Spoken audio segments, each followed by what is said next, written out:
naging as mahiyain na ba rin? Tapos first time? Wala. Parang tinay pa ni Brent. Doon tayo gumawa ng excuse. Wala eh. Wala talaga. Pag talaga kasing sa akin, pag work mode, kaya kong mag-switch yan na outgoing. Pero once na nasa tent na ako, back to my, talaga, closed off na, nagre-recharge kasi nalulubat talaga ako agad eh. Yung social battery ko, ang bilis maubos.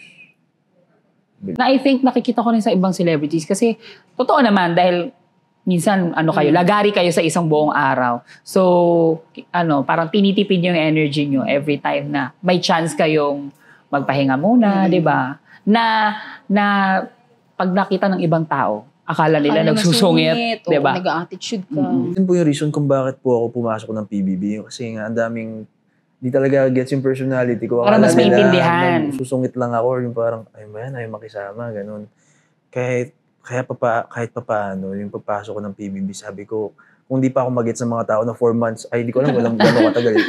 Kung everyday nila ako mapapanood, na ganito talaga ako. Wala naman akong ginagawang mali.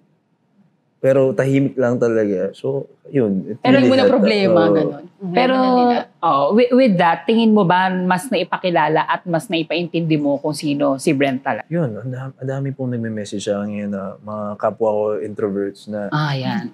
Na nirepresent ko daw po talaga sila na just like me, they're often misunderstood na parang hirap pakisamahan nito just cause they're quiet.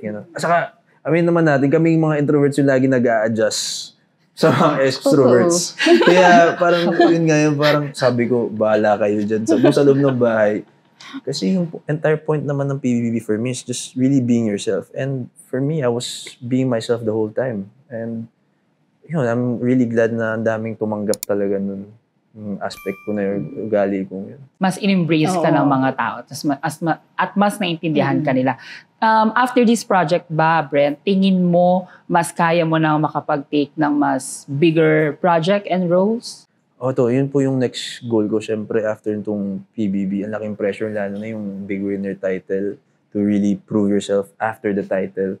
So, ngayon, I wanna do more workshops first. Gusto ko talaga yung pag sumalang ako, yung buo na, kumbaga, yung hinog na, hindi yung yung may masabi lang na may ginawa akong project after PBB. So, gusto ko po talaga yung pag-iihan.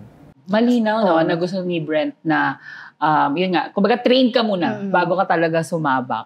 Marami din kasi talaga, with the social media age, na pag nag-viral, di ba, pasok agad, and then, eventually, dire-diretso na yung karera.